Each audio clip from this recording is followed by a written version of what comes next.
Welcome back, everyone. Before we dive in, make sure you drop your thoughts and the lessons you took from this story in the comments. And don't forget to like and subscribe. Let's get into it. I signed the papers on a Tuesday afternoon in March in a small office building in downtown Cleveland.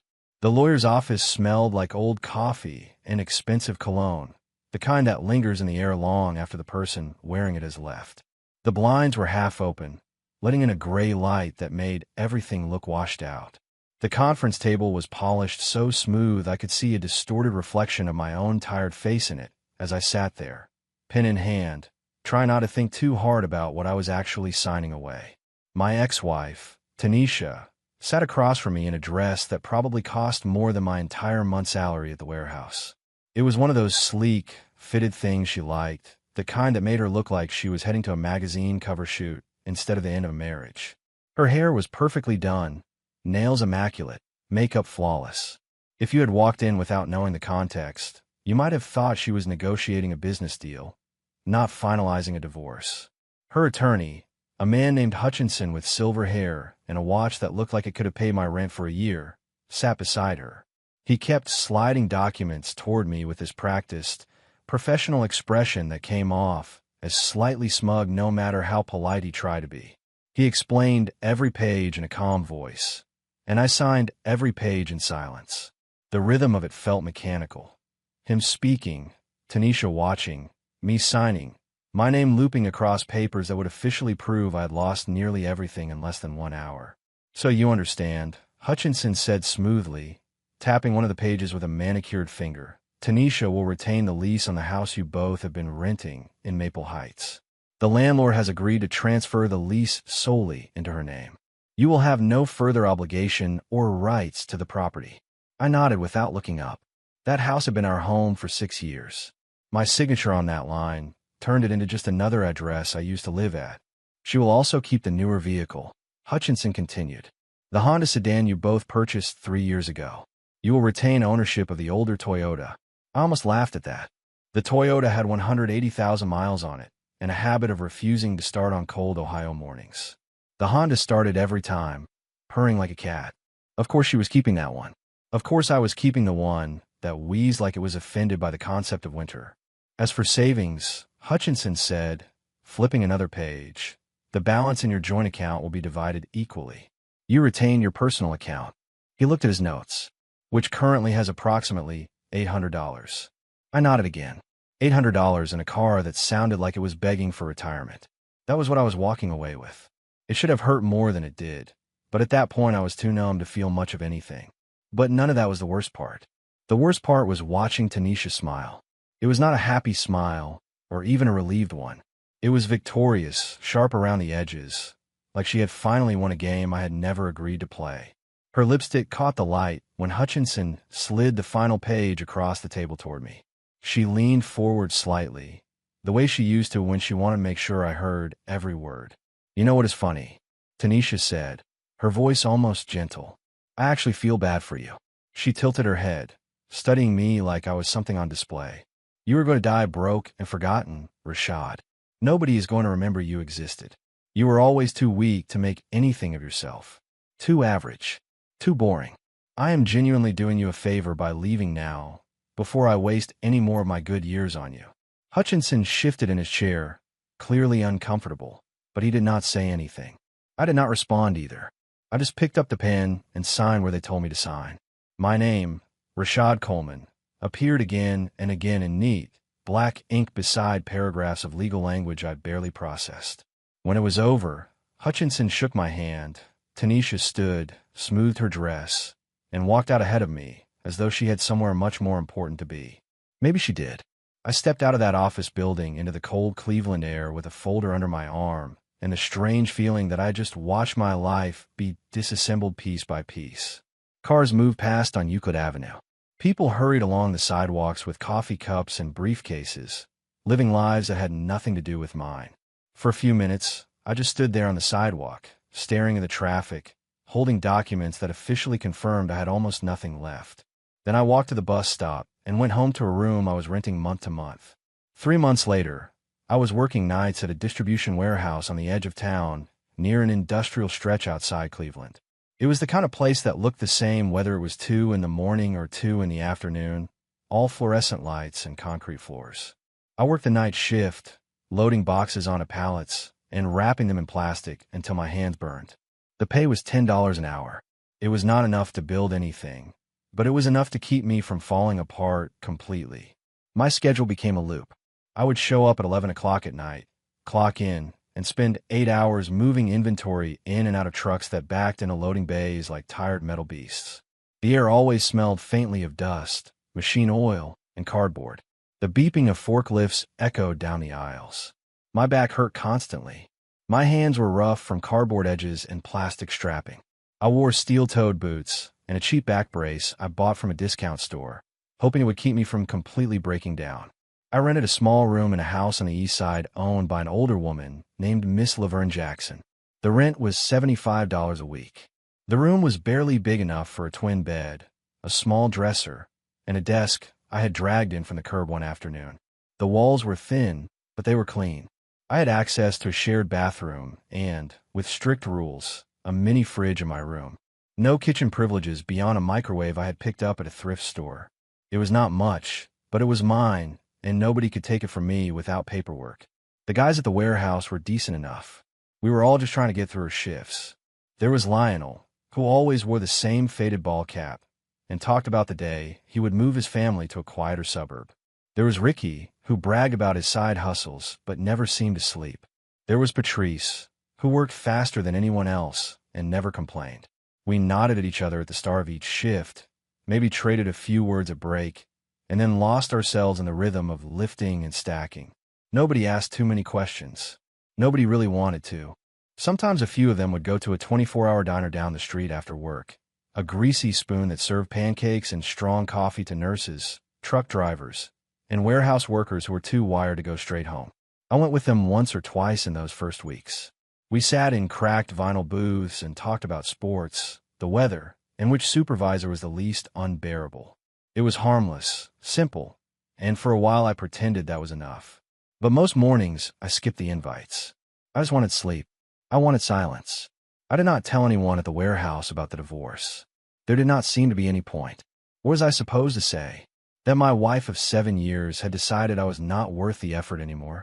That she had met a sales manager at her marketing firm in downtown Cleveland, a man named Reggie Collins who wore sharp suits and liked expensive lunches, and she had decided the life I could provide did not measure up?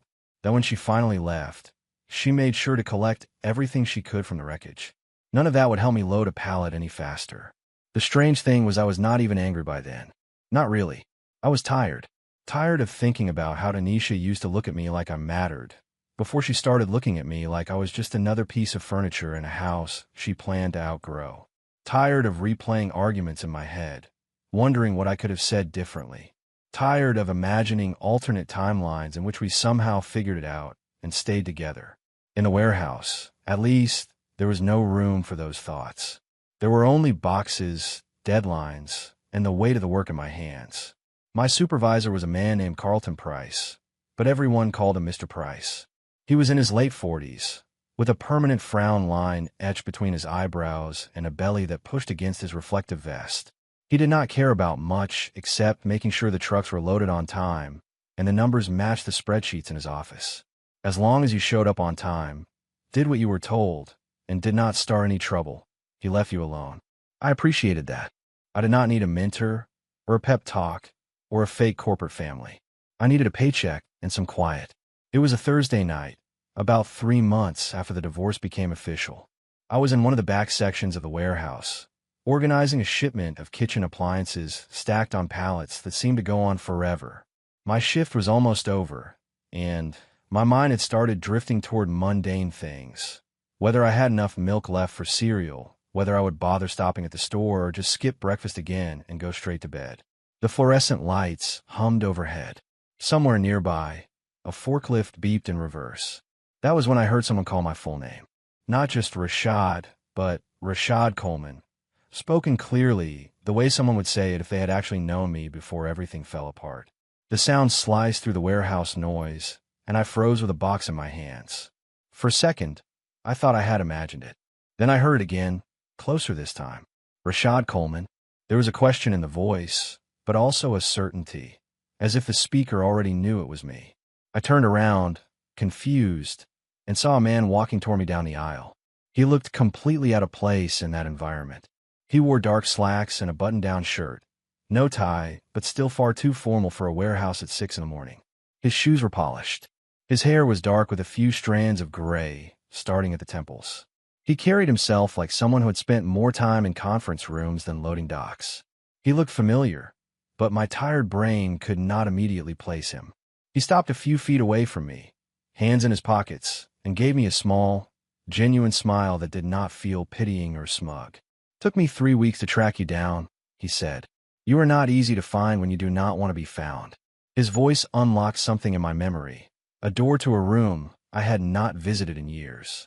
I set the box down on the pallet, my heart suddenly beating faster than it had any right to at the end of a long shift. I stared at him, trying to connect the present with the past. The way he stood, the shape of his shoulders, the slight scar above his left eyebrow. Then it clicked. That scar had come from a night when we had tried to move a server rack up a narrow staircase in a cramped apartment, misjudged the height, and slammed it into a door frame. He had laughed, even as the blood ran down his face. I heard my own voice say his name before I could stop it. "Malcolm." He nodded and let out a breath that sounded like relief. "Yeah, it has been a while. Malcolm Gibson, my business partner from another lifetime. Back when we were 25 and foolish enough to believe we could build something from nothing with nothing but code, stubbornness, and instant noodles. Back when we had turned a 2-bedroom apartment in a rough part of Cleveland into an office, a server room, and a sleeping space depending on the hour of the day. Back before I walked away from all of it. "What are you doing here?" I asked. My voice sounded strange, hoarse from a night spent giving short answers and lifting heavy things. I could not remember the last time I'd strung more than 2 sentences together in a conversation. "How did you even find me?" Malcolm glanced around at the towers of boxes, at the forklifts moving in the distance, then back at me. His expression was serious now. "We need to talk," he said. "You have time for coffee when your shift ends." I hesitated. It had been 15 years since I had last seen Malcolm. We had parted on decent terms back then, but there had been no calls, no emails, nothing more than the occasional thought of, "I wonder what he is doing now," that I quickly buried under work and life. And yet here he was, standing in my warehouse aisle at the end of night shift, looking like he carried the weight of something heavy. "I get off in about an hour," I said finally. "There is a diner 2 blocks east," Malcolm said. "On Carnegie, next to that old car wash. I will wait for you there." He gave me one more nod, then turned and walked back toward the exit, disappearing between stacks of shrink-wrapped boxes. I stood there for a moment longer, my hands empty and shaking. Mr. Price appeared around the corner with his clipboard, frowning like he always did. "You taking a break, Coleman?" he said. "Just finishing this pallet." I answered, quickly picking up another box. He watched me for a second, then grunted and walked away. For the first time in months, I felt something other than exhaustion. I felt awake. When my shift ended, I clocked out and drove my beat-up Toyota toward the diner Malcolm had mentioned. The sun was barely pushing at the horizon, turning the sky a pale gray. The Toyota's engine complained the whole way, but it got me there. The diner looked like every other old diner in the Midwest. Faded sign, chipped paint, a neon open, light buzzing in the window. Inside, worn vinyl booths lined the walls, and the floor was covered in black and white checkered tiles that had seen better days. A counter held glass displays of rotating pies that probably tasted better than they looked. Malcolm was sitting in a corner booth, facing the door. 2 cups of coffee rested on the table between us when I walked in, both steaming. He stood when he saw me, then sat again when I slid into the seat across from him in my warehouse uniform. I smelled like cardboard and sweat, but he did not seem to care. "You look different," Malcolm said, studying my face with the intensity of someone comparing memory to reality. 15 years will do that," I said. He shook his head slightly. "You know what I mean. You look like you have been through something." I picked up the mug of coffee. It was bitter and burned, exactly what I expected from a diner like this, but it was hot and real. "Why are you here, Malcolm?" I asked. "And do not tell me you just want to catch up. You hired a private investigator to find a warehouse worker on the night shift. That has not happened because someone is curious." Malcolm smiled faintly, then reached down and pulled a folder out of a worn leather messenger bag. He placed it on the table between us, tapping it with 2 fingers. I need to show you something, he said. And I need you to actually listen before you decide I've lost my mind. I stared at the folder, but did not reach for it. Okay, I said slowly. I am listening. Malcolm leaned back slightly. You remember the software, he said. The project we were building in 2009. I almost laughed. The inventory management system, I said. That feels like it was 3 lifetimes ago. We never even launched it properly. The whole company collapsed after 6 months. Malcolm's eyes flickered. The company collapsed after you left, he corrected quietly. You got that tech support job in Independence, remember? You told me you needed something stable, something that actually paid the bills. I remembered. I remembered the exact moment I had walked into our apartment office with my resignation already written in my head. Malcolm had been hunched over his laptop, eyes red from too many late nights. I had told him I was done, that I needed insurance and a predictable paycheck. He had been upset, but he had not begged me to stay. We had shaken hands like we were ending a project instead of a dream. Then life had moved on, 1 month at a time. I figured that was it, I said now, stirring sugar into my coffee. I thought you shut everything down. Malcolm shook his head. I did not, he said. I could not. I kept working on it. Took odd consulting jobs to keep the lights on. Found a couple of small investors who believed in what we were building. They were not big names, just people who were willing to take a risk. We refined the code, cleaned up the interface, added integration features. He opened the folder and turned it so I could see. Inside were legal documents, copies of incorporation papers, and other forms covered in dense text and highlighted sections. Rashad, when we formed the company, we filed incorporation papers in the state of Ohio. Malcolm said, you own 40%. I own 40%. Our initial investor, Mr. Hawkins, owns 20%. You remember him? Leon Hawkins, the older gentleman who wrote us that first check and told us not to make him look foolish. I saw his face immediately in my memory, a tall man with a smooth voice and a habit of adjusting his glasses when he was thinking. I had not thought about him in years. I figured my shares did not matter anymore, I said. I left. I walked away. You did not sign anything relinquishing your ownership, Malcolm said. You just stopped showing up. And I never asked you to sign anything because I did not want to cut you out. I thought maybe one day you would come back, or maybe I would need to find you. So in 2011, I set up a trust and put your 40% into it. I kept it separate from everything else I was doing. I made sure nobody could touch it. Not me, not the other investors, nobody. He pointed to one of the documents. My name was there, printed clearly. Why would you do that? I asked. My voice came out quieter than I intended. None of this made sense. People in business did not behave like that, not in the stories you hear, and definitely not in the ones you live. Malcolm shrugged, but there was nothing casual about it. Because we built it together, he said. We spent 16-hour days in that apartment, sweating in the summer when the air conditioning broke, freezing in the winter when the windows leaked cold air. You wrote half of that code. Just because you left the company does not mean you did not earn what you built. My head felt like it was buzzing. Okay, I said slowly. So you protected my shares. That is generous and maybe a little unbelievable, but I am not ungrateful. Are you telling me you sold the company or something? Is this some kind of payout? Malcolm exhaled, and for the first time I noticed how tired he looked. Not just physically, but deep down, the kind of tired that comes from carrying something heavy for a long time. Last month, he said, a company called Landry Systems out of Chicago closed a deal to acquire us. I had heard of Landry Systems in passing.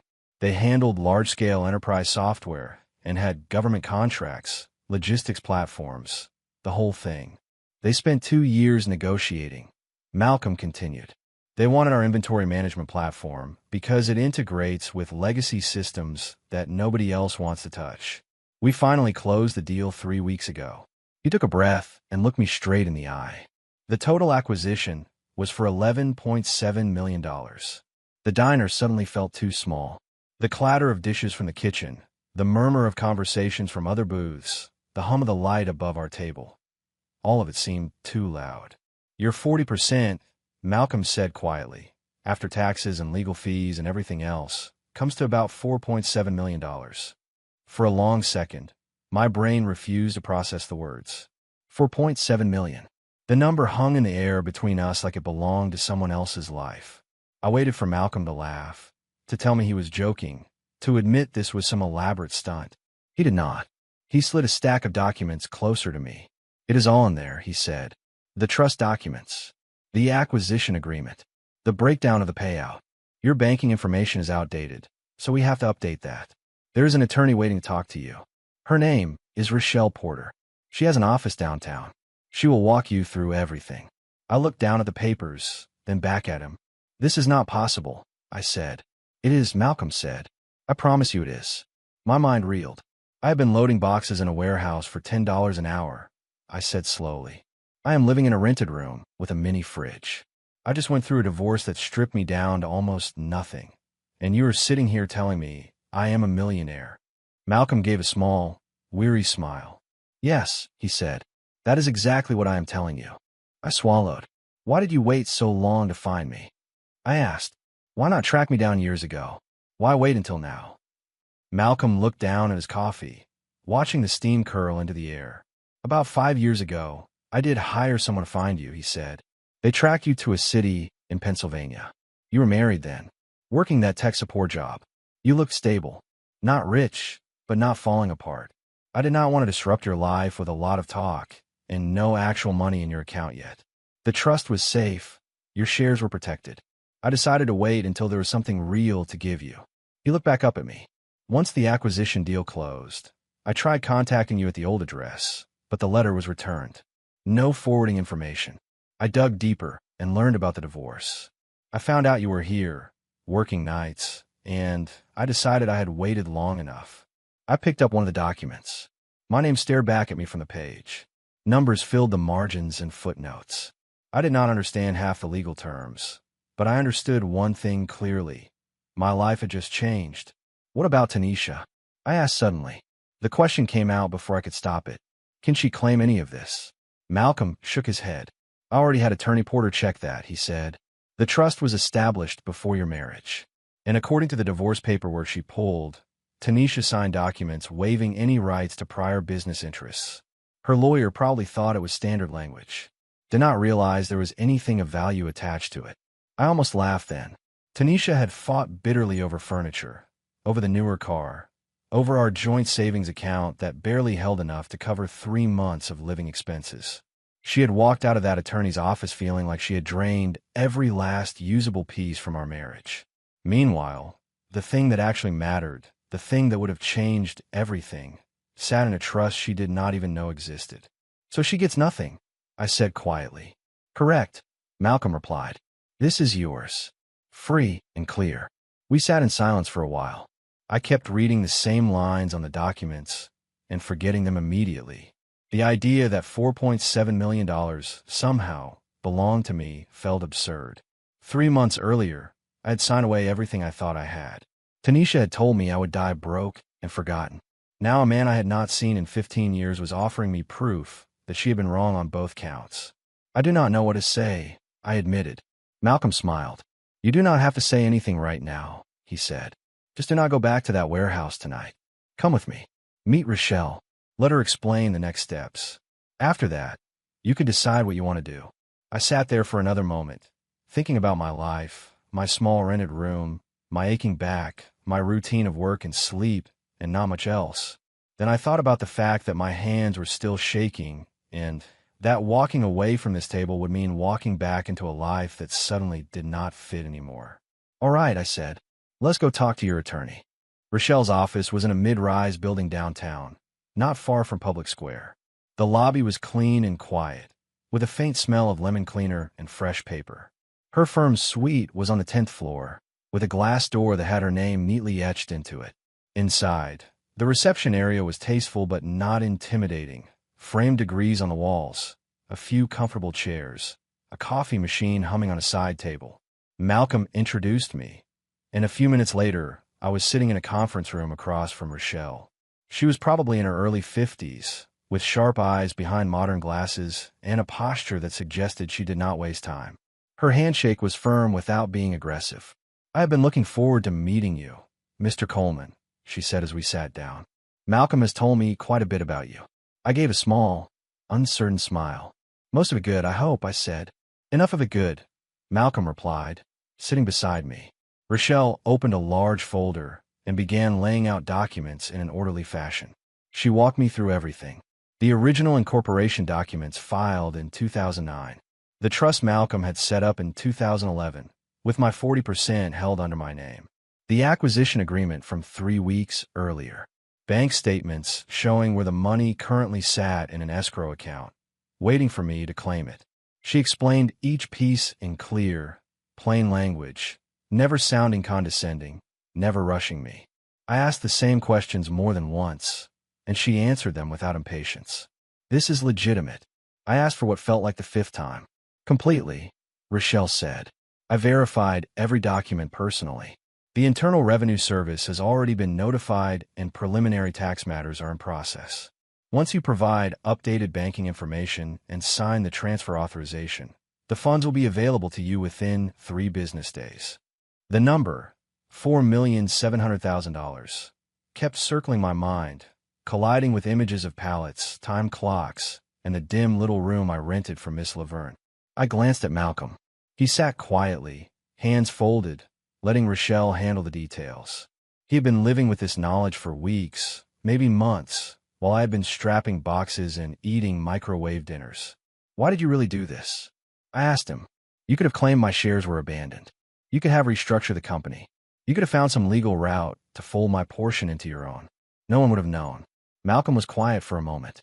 Then he said, my father worked at the same factory in Cleveland for 30 years. When they downsized, they gave him 2 weeks' notice and a handshake. No pension he could live on, no real severance, just a thank you and a suggestion that he look for other opportunities. I watched what that did to him. I watched what it did to my mother, to our entire family. He gave them everything he had, and in the end, loyalty did not matter at all. He leaned forward slightly. When we started that company, we were partners. We stayed up all night, debugging code. We celebrated tiny wins that no one else cared about. You put in the same sweat I did. The fact that you had to leave because you needed stability does not erase that. I was not going to become the kind of person who pretends loyalty only matters when it is convenient. Something in my chest tightened. For months, I had convinced myself that no one cared whether I made it through another day. And here was Malcolm, telling me he had spent 15 years protecting something I had helped build. Rochelle slid a set of forms across the table toward me. These are the transfer authorizations, she said. Take your time. Read everything. Ask questions. I did. I read slowly, stumbling over legal phrases but understanding enough to know what I was agreeing to. I asked about taxes, about protection from people who might come out of the woodwork, about what would happen if something happened to me. Rochelle walked me through every scenario. Malcolm answered questions about the company, about Mr. Hawkins, about late nights and early mornings I only half remembered. After nearly 2 hours, my hand hovered over the final signature line. I signed. My name flowed across the paper, the same letters I had used at the divorce signing, but this time they felt different. When I set the pen down, Rochelle nodded. All right, she said. Now you wait 3 days. After that, it will be your decision how to move forward. Malcolm drove me back to Miss Laverne's house. The ride was mostly quiet. What was there to say? A few hours earlier, I had been a warehouse worker with $800 in my account. Now, I was waiting for a transfer that would change everything. When Malcolm pulled up to the curb, he turned to me. Call me if you need anything, he said. Advice, introductions, just someone to talk to. You do not have to figure this out alone. I swallowed and nodded. Thank you, I said, for this, for remembering me. Malcolm gave me a steady look. You were never forgotten, he said. You just lost track of yourself for a while. Then he drove away. I went inside, closed my door, and sat on the edge of my narrow bed staring at the wall while the hum of my mini fridge filled the room. Everything looked the same as it had that morning, but it was not. I did not quit the warehouse that day. It might sound strange, but I needed time to think. I had spent 3 months living with almost nothing. I knew what it felt like to stand in line at the grocery store counting every dollar in my head. I knew what it felt like to wake up sore and still go to work because there was not another option. I did not want to go from that reality to spending money recklessly because a number on a screen told me I could. I called in sick for 3 days, telling Mr. Price I had a bad back flare-up. He grunted and told me to rest. When the money finally landed in my account, I sat on my bed with my phone in my hand and stared at the numbers for a long time. For $1,700,000 and some change. It did not feel real. It looked like a mistake, like someone had accidentally moved a decimal. My heart pounded, as if a simple screenshot might cause it to vanish. I went to a different bank and opened a new checking account. I transferred $50,000 into it for immediate use, and let the rest sit in a high-yield savings account Rochelle had helped me set up, at least until I could talk to a financial advisor. A few days later, I went back to the warehouse. Mr. Price looked surprised when he saw me at the time clock. "Thought you were gone for good, Coleman," he said. "Just needed a few days," I replied. "I am back now." He nodded and checked me off his list. During those next 2 weeks, I worked every shift like always. I loaded boxes, stacked pallets, and tied down shipments. Some of the guys asked if I was feeling better. I told them yes. Nobody pushed for details. We had all learned to respect each other's silence. Those 2 weeks gave me time to plan. I met with a financial advisor Rochelle recommended, a patient man who did not talk down to me no matter how basic my questions were. We set up investments that were conservative and clear. I met with a tax attorney who explained what I owed to the government and how to handle it without creating problems later. We talked about retirement accounts, estate planning, and how to make sure this money outlasted my temper or my fear. I realized that I did not want to become richer. I wanted to become stable. I started house hunting. Not for a mansion, not for something that screamed wealth. I wanted something solid, a house that felt like a home rather than a trophy. After some searching, I found a 3-bedroom, 2-bathroom place on a quiet street in a working-class neighborhood in Cleveland. The yard was small, but well kept. The school district was decent, even though I did not have children. The house had good bones, as the real estate agent liked to say. I walked through the rooms and imagined furniture, sunlight, and quiet mornings. It felt right. I made an offer in full. The seller's agent blinked, surprised, but did not argue. I also bought a truck. Nothing brand new, nothing flashy. A 7-year-old Ford with low mileage and a clean history. When I test drove it, the engine sounded strong and steady. It felt like the kind of vehicle that would get me where I needed to go without complaining. I paid cash for that too. For the first time in my life, the idea of paying for something without worrying about the next bill did not feel like a fantasy. It felt like a careful decision. On my last day at the warehouse, Mr. Price pulled me aside during a break. We stood near the loading dock, where the cold morning air slipped under the raised bay doors. "You putting a notice?" he asked. "Yes," I said. "My 2 weeks are up tomorrow. I found something else." He studied my face for a moment, maybe searching for some clue about what something else meant. "You were reliable," he said finally. That counts for something. Coming from him, that was as close to a compliment as anyone ever got. "Thank you," I said, and I meant it. I finished my last shift, clocked out, and walked across the parking lot as the sun slid over the horizon. I sat in the driver's seat of my new truck and looked back at the warehouse. For 3 months, that building had been the center of my life. I had walked in every night with tired eyes and walked out every morning with aching muscles. I did not regret those months. They had taught me something important. They had shown me that I could lose almost everything and still get up and go to work, still keep moving, still exist. That knowledge mattered. But I was done surviving. It was time to live. Moving into my new house felt surreal.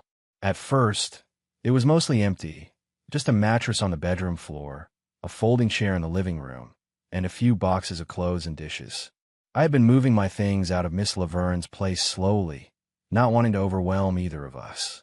When I finally told her I'd found a better job and was moving into my own house, she hugged me and said, "You take care of yourself, Rashad. I'm glad things are looking up."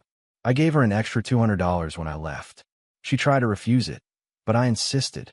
That first morning in the house, I stood in the kitchen and made coffee on a machine I actually liked in a space that was mine. No shared shelves. No miniature refrigerator pressed against a bedroom wall. Just my kitchen, my counter, my mug. I took my coffee to the small back porch and watched the sun climb over a row of neighboring houses. A couple walked their dog. Someone jogged past, earbuds in.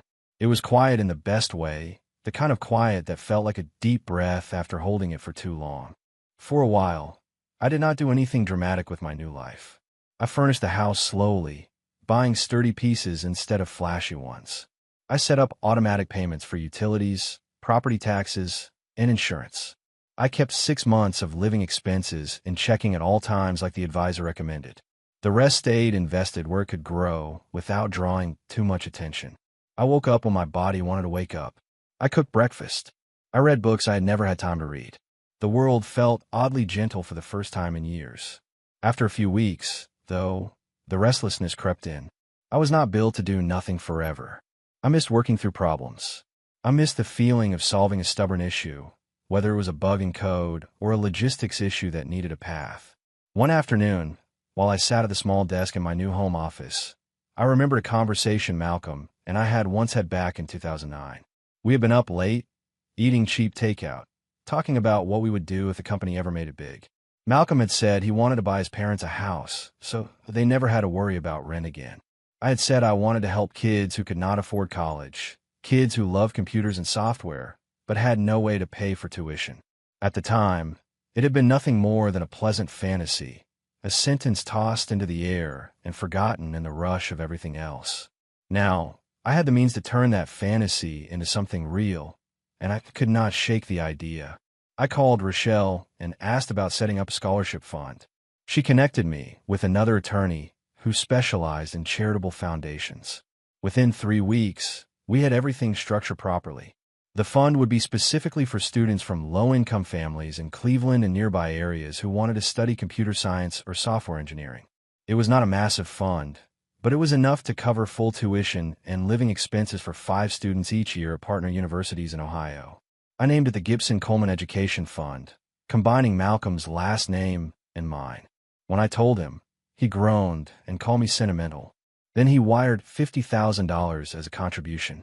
The first batch of scholarship applications came in 2 months later. I sat at my dining table and read through them, one after another. The stories hurt in a way that felt necessary. There were students working 2 or 3 part-time jobs while maintaining high grade point averages. There were students helping raise younger siblings while their parents juggled multiple shifts. There were students who had discovered a love for code on outdated laptops and library computers.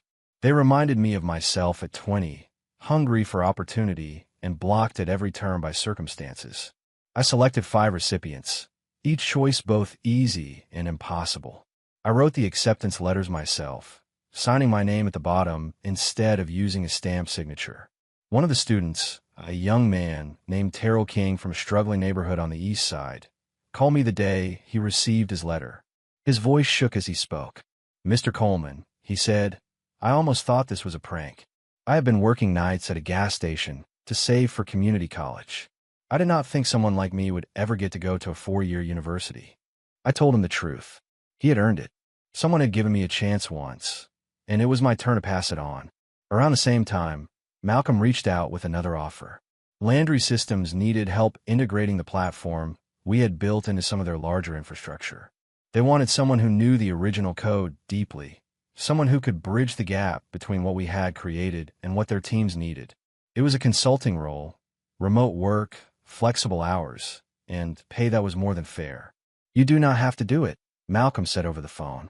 "But I thought you might miss getting your hands on code." He was right. I accepted. My life settled into a rhythm I had never imagined for myself. In the mornings, I worked from my home office or from a quiet coffee shop on the west side, reviewing code, joining remote meetings, and solving problems that actually mattered. In the afternoons, I handled errands, met with the foundation coordinator, or worked on small projects around the house, repainting a room, fixing a squeaky door, building a small deck in the backyard. Evenings were for cooking dinner, reading, or simply sitting on the back porch while the sky shifted colors above the rooftops. About 4 months after the money hit my account, I ran into Tanisha's younger sister, Alicia, at a hardware store. I was staring at a wall of drill bits, trying to figure out which ones I actually needed, when I heard someone say my name softly. "Rashad." I turned, and there she was, holding a small basket of paint supplies. She looked surprised, but not unhappy. "I almost did not recognize you," Alicia said. "You look good." "Thanks," I said. "How have you been?" "Busy," she replied. "Work, life, the usual." Her eyes flickered to my cart, where I had placed a few tools and supplies. "Doing some work on a place?" she asked. "Just some projects," I said, keeping myself occupied. There was a pause. Alicia shifted her weight, clearly weighing what to say next. "I heard you moved," she said carefully. "Are you doing okay?" After everything. I held her gaze. I'm better than okay, I said. Things worked out. She studied my face for a second and seemed to accept that answer. I'm glad, Alicia said. You deserve good things. She hesitated, then added, if you ever want to grab coffee or something, just to catch up, let me know. I know things are complicated, but you were family for a long time. That does not just disappear entirely. I nodded. I appreciate that, I said. We both knew I was not likely to take her up on it, but there was no need to say that out loud. She gave me a small smile and walked away. I watched her go, and then went back to comparing drill bits. That brief conversation told me something important. Tanisha did not know about the money yet. A week later, at a grocery store I did not usually visit, I saw one of Tanisha's old book club friends. She recognized me. I could tell from the way her eyes widened for a split second, but she quickly looked away and hurried down another aisle. That was fine with me. I finished my shopping, went home, cooked dinner, and ate while reading a book about infrastructure design. My nights were simple, predictable in a way that felt luxurious. Eventually, the outside world caught up. One Wednesday morning in October, a local tech blog ran a feature on notable software acquisitions in Northeast Ohio. The article mentioned Malcolm's company and, buried in the third paragraph, listed the original founders by name: Malcolm Gibson, Leon Hawkins, and me. Malcolm called around noon that day. Just a heads up, he said. There's an article going around that mentions us. It does not list the exact payout, but someone who knows how to read between the lines might guess. Thanks, I said. I read the article online, saw my name there in black and white, then closed the screen and went back to work. The messages started 2 days later. The first was from an unknown number. Hey, this is kind of random, the text read, but someone sent me an article about a tech company, and I think it mentioned you. Is that the same software thing you used to work on? That is amazing. Happy for you. I did not recognize the number. I deleted the message. Then another came. Saw something about a tech acquisition. Was that you? If so, congrats, man. Then another from someone claiming to be an old colleague from the tech support job I had worked years earlier. Dude, did you make serious money on that startup? Good for you if you did. I blocked each number as it came in. On Saturday, the call started. Not from Tanisha's number. She knew better than to try that directly. But I recognized her voice on the first voicemail. It was the same tone she used when she wanted something, overly sweet with a hint of practiced concern. Hi, it is me, she said. I know this is out of nowhere, but I was thinking about you and wanted to see how you were doing. I would love to catch up. I listened once, then deleted it. An hour later, another call from a different number. Another voicemail, similar tone. I deleted that one too. Sunday morning, she showed up at my house. I was sitting on my front porch with a cup of coffee when I saw her Honda. Yes, the same Honda she took in the divorce, pull into my driveway. She got out, wearing jeans and a simple sweater, her hair pulled back in a style that was meant to look effortless. She stood there for a second, taking in the house, the yard, the truck in the driveway. I remained seated, cradling my mug, and did not say anything until she reached the bottom of the porch steps. Nice place, Tanisha said, looking around with a tight smile. I did not know you moved out here. You did not need to know, I said. My tone was flat but not hostile, just factual. She shifted her weight. Can we talk for a minute? She asked. No, I said. Please, Rashad, she said quickly. I know things ended badly. I know I said some things I should not have said, but I've been thinking a lot about everything, and I just want to clear the air. I took a slow sip of my coffee. There is nothing to clear, I said. We are divorced. It is done. Move on. Tanisha glanced back at the house, then at my truck, then at me. I saw the article, she said, her voice quieter now. About the software company. About the acquisition. It mentioned your name. There it was, the real reason she was standing in my driveway on a Sunday morning. Good for you, I said. You never told me you had equity in something like that, she said. You never asked, I replied. And it would not have mattered during the divorce anyway. The trust was established before we got married. Your lawyer made sure you sign away any claim to prior business interests. Remember, I watched the color drain from her face as she processed that. Of course she remembered. Those documents she had signed so casually, papers she had barely glanced at because Hutchinson had called them standard, had just become very real in her mind. That was just standard language, she said weakly. He said it did not matter.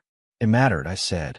She stepped closer to the porch, her eyes shining with something that might have been anger, guilt, or both. "Look, I know I hurt you," she said. "I know I was harsh. But we were together for 7 years. That has to count for something. We built a life together." "It did count," I said. Past tense. I set my empty mug on the porch railing and stood. "Then you told me I was going to die broke and forgotten. Remember that? In the lawyer's office." Her mouth opened and closed. "I was angry," she said. "I did not mean it." "Yes, you did," I said. "You meant every word in that moment. And that is fine. You are allowed to be who you are. But you do not get to walk back into my life because something changed and you miscalculated what you walked away from." Tanisha's jaw tightened. "What do you want me to say?" she asked. "That I was wrong? Fine. I was wrong. You clearly did something right. You're obviously doing well. I'm happy for you. Can we please just move past all of that and try to be friendly?" "No," I said. "We cannot." Her eyes flashed. "You cannot seriously be this cold," she said. "I can," I answered. "And I am. You need to leave. Do not come back. Do not call. Do not send messages through Alicia or anyone else. There is nothing left for us to discuss, now or ever." I turned, walked into the house, and closed the door. I locked it out of habit, then stood by the front window, watching as Tanisha remained on the walkway for another minute. She stared at the door as if expecting it to open again. It did not. Eventually, she walked back to her car, got in, and drove away. My phone buzzed a few minutes later. It was a text from Alicia. "She is asking a lot of questions about you," it read. "Says she wants to apologize. I told her to leave you alone. Just wanted you to know." I texted back, "Thank you." Later that day, I received an email from a lawyer whose name I did not recognize. The message was formal, full of legal language and carefully chosen words. He said he was representing Tanisha regarding potential errors in the divorce settlement and requested that I contact his office to discuss possible revisions. I forwarded the email to Rochelle. She called me 5 minutes later, laughing. "They do not have a case," she said. "None. The documents are airtight. The trust predates your marriage by years." She waived rights to prior business interests in writing. "I will send a response that should shut this down permanently." "Please do," I said. 6 months later, my life had settled into something I never expected to have: contentment. The scholarship fund was thriving. Malcolm had convinced 2 other tech entrepreneurs he knew to contribute. We had expanded from 5 students to 10, and the stories that came in every semester continued to move me. Some of the recipients sent updates unprompted, messages about classes, projects, clubs they had joined, internships they were pursuing. They were building futures they had once thought were out of reach.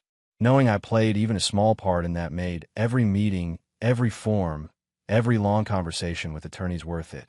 My consulting role with Landry Systems had grown as well. They brought me on as a senior consultant, which meant I was involved early in planning for new integration projects. I helped design systems that actually solved problems rather than just looking impressive on slides. I joined video calls from my home office, from quiet corners of coffee shops, sometimes even from my back deck when the weather was good. As long as I delivered, no one cared whether I wore a button-down or a hoodie. The freedom was worth more than any title. My house had become a home. I finished the small deck in the backyard, planted a modest garden along the fence, and learned more about lawn care than I ever thought I would. I found a used bookshelf and slowly filled it with novels, technical manuals, and biographies that interested me. I finally hung pictures on the walls, photos from the early days of the startup, framed prints of places I wanted to visit someday, artwork from a local fair. There were nights when I would sit in the living room, lights low, and realize I felt something I had not felt in years: peace. I did not think about Tanisha much anymore. When I did, it was not with anger or bitterness. She had become another person from my past, someone whose decisions had shaped me but no longer defined me. She had made her choices and would have to live with them. I had made mine, and for once, I was living with them in a way that did not hurt. One Tuesday morning, I went to a small coffee shop I had started frequenting on the west side. It had good coffee, reliable wireless internet, and an atmosphere that encouraged quiet focus. I settled at a corner table with my laptop and a notebook, ready to review some code for a new project. I had been working for about an hour when the bell above the door chimed. I did not look up at first. People came and went all the time. Then I heard a familiar voice place an order, low, and controlled. My eyes lifted from the screen, and I saw Tanisha standing at the counter. She was dressed smartly as always, wearing a blazer over a blouse, her hair styled carefully. She turned, scanning the room, and her gaze landed on me. For a brief second, she froze. I could see the calculations happening behind her eyes. Should she come over? Should she pretend not to see me? Should she leave? I made the decision easy. I gave her a small, polite nod, the kind of acknowledgement you give to someone you once knew from a job or a class. Nothing more. Then I looked back at my laptop and continued scrolling through lines of code. Out of the corner of my eye, I saw her stand there for another moment, indecisive. Eventually, she turned and walked back out without ordering anything. Through the front window, I watched her get in her car and sit there for a minute, hands on the steering wheel, head bowed slightly. She looked tired in a way expensive clothes could not disguise. Then she started the engine and drove away. I felt nothing. No rush of satisfaction. No surge of vindication. Just a quiet sense of closure. That chapter was not only over. The book itself was closed and shelved. My phone buzzed a few minutes later. It was a text from Malcolm. New project opportunity, he wrote. Landry is considering building a fresh platform from scratch for a different division.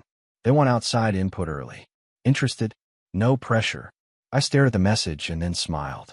The younger version of me, the one who had walked away from the startup out of fear and exhaustion, might have hesitated. The version sitting in that coffee shop, with work open on a laptop and a life that finally made sense, did not. I typed back, "Tell me more." That evening, I sat on a deck in my backyard, watching the sunset paint the sky in streaks of orange and purple. The air was cool but not cold. Somewhere across town, scholarship students were studying in dorm rooms I had helped them reach. Malcolm was probably in a meeting or on a call, doing what he did best. Tanisha was somewhere too, maybe still thinking about what she had lost, maybe not. It did not really matter. My phone rang, and I answered to hear Terrell's voice, excited and breathless. "Mr. Coleman," he said, "I just want to tell you I got an internship offer at a big tech company for the summer. I never thought this would be possible. I wanted to say thank you." I leaned back in my chair and listened as he talked about the projects he had worked on, the professors who had encouraged him, the friends he had made. When he said he planned to help other students one day the way he had been helped, I believed him. After we hung up, I stayed outside a while longer, watching the light fade. I thought about the moment in that lawyer's office when Tanisha had told me I would die broke and forgotten, about the warehouse and the pallets and the constant ache in my back, about the folder Malcolm had placed on that diner table, about the students whose lives were now branching out into possibilities. I had not died broke. I had not been forgotten. The people who mattered knew my name.